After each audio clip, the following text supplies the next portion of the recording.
It's just me and you. Salut mon petit Novel, c'est Théo de Novel Class. Mon objectif dans cette vidéo, c'est de te donner toutes les notions que tu dois connaître sur les fonctions en terminale en moins de 5 minutes. Donc ça veut dire qu'en moins de 5 minutes, le chrono est lancé, je dois aborder, je crois, plus de 6 chapitres sur les fonctions et te donner tout ce que tu dois absolument connaître sur les fonctions en terminale. Abonne-toi à ma chaîne YouTube et on est parti pour le sprint. Première notion mon petit Novel, c'est sur la dérivation. Le taux d'accroissement, il est égal à f de a plus h moins f de a sur h. Et si ce taux d'accroissement en une valeur a tend vers une limite finie, alors la fonction est dérivable en cette valeur a.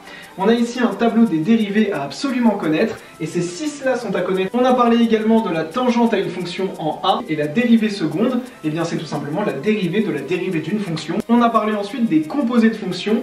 V rond u de x c'est égal à v de u de x. Très important, u rond v c'est pas la même chose que v rond u, l'ordre est très important, et la dérivée de v rond u, donc v rond u prime, elle est notée ici.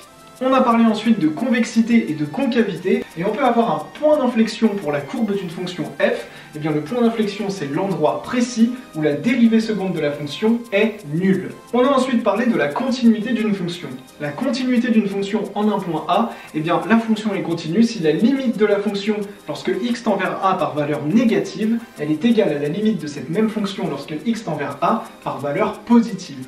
Si on a une suite qui converge vers une limite finie L et qu'on a une fonction qui est continue en cette limite L, alors on peut définir une fonction de suite f de un qui aura pour limite en plus l'infini f de L. On a une fonction f qui est continue sur i, c'est pour ça qu'on en parle dans le chapitre sur la continuité, et a et b qui appartiennent à i tel que a est plus petit que b. Et bien pour tout cas qui appartient à l'intervalle f de a et f de b, on sait qu'il existe au moins un c qui appartient à ab tel que f de c est égal à k. Donc on a vu ça en détail dans la vidéo qui parle du théorème des valeurs intermédiaires, et on a également un corollaire à ce théorème qui nous dit que si f est continue et strictement monotone, c'est-à-dire soit strictement croissante, soit strictement décroissante, eh bien on sait qu'il y a un unique c qui appartient à l'intervalle AB tel que f de c est égal à k. On a ensuite parlé de la fonction logarithme, on a vu que ln de 1 est égal à 0, une valeur très importante. Exponentielle de logarithme, ça se simplifie et il ne reste plus que le x qu'on a ici. Que la limite lorsque x tend vers plus l'infini de ln de x sur x puissance n c'est égal à 0, et que la limite quand x tend vers 0 de x puissance n ln de x c'est égal à 0. Très utile dans les exercices. On a ensuite parlé des fonctions trigonométriques avec le cosinus et le sinus. C'est que sinus de 0 est égal à 0 et cosinus de 0 est égal à 1. On sait que la fonction sinus est impaire et que la fonction cosinus est paire, et on sait que cosinus et sinus sont deux pi périodiques. C'est pour ça que dans les exercices, on les étudie très souvent sur l'intervalle moins pi, car c'est toujours la même chose, tous les 2 pi. Et puis on a parlé également des dérivées, on a vu que la dérivée de cosinus c'est moins sinus, et que la dérivée de sinus c'est cosinus. Juste après, dans les vidéos de cours, on a parlé des primitives. Il faut toujours dire que f est une fonction continue avant de la primitive. On peut également calculer les primitives avec des fonctions de la forme u comme ceci. Juste après ça, on a parlé des équations différentielles, et je t'ai rassuré en te disant qu'il n'y a que deux formes à connaître en classe de terminale, cette forme-là et cette forme-là. L'objectif c'est de trouver la fonction qui se cache derrière l'équation différentielle, et bien elle est forcément soit de cette forme-là si on est dans le premier cas, soit de cette forme-là si on est dans le deuxième cas, et tout l'enjeu ensuite c'est de déterminer k qui est une inconnue qui appartient au réel, et qu'on peut déterminer grâce à une condition qu'on nous donne dans les énoncés des exercices.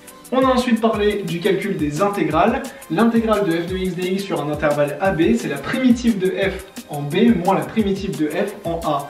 Avant de calculer les primitives, bien préciser que la fonction est continue, et calculer une intégrale sur un intervalle AB, cela revient à calculer l'aire sous la courbe sur l'intervalle AB. On a ensuite donné différentes propriétés sur les intégrales, et la plus importante c'est la relation de Schall, qui nous dit que l'intégrale sur un intervalle AC, comme ceci, eh bien on peut la calculer en calculant l'intégrale sur AB, plus en rajoutant l'intégrale sur BC, c'est-à-dire qu'on peut couper notre intervalle en deux pour calculer les intégrales. Dernière notion qu'on a vue sur les fonctions, c'est l'intégration par partie. On a cette formule à appliquer, et tout l'enjeu dans les exercices c'est de déterminer laquelle des fonctions qu'on a ici est la plus facilement primitivable, car effectivement on va considérer qu'on a un v' de x ici, et on aura ensuite besoin du v de x dans nos formules, et donc l'idée c'est de savoir quelle fonction est-ce qu'on peut primitiver le plus facilement en précisant bien qu'elle est continue. Et voilà, on a fini tous les rappels sur les fonctions en moins de 5 minutes, je l'espère. J'espère que cette vidéo t'a plu. Si c'est le cas, n'hésite pas à liker la vidéo et surtout à t'abonner à ma chaîne YouTube. Et tu as tous les chapitres en détail avec des exercices pour chaque notion sur ma chaîne YouTube et surtout sur mon site internet novelclass.com dans le parcours Spé Maths Terminal. Merci à toi et je te dis à très vite sur ma chaîne YouTube et sur mon site internet novelleclass.com. A très bientôt, c'était Théo, ciao.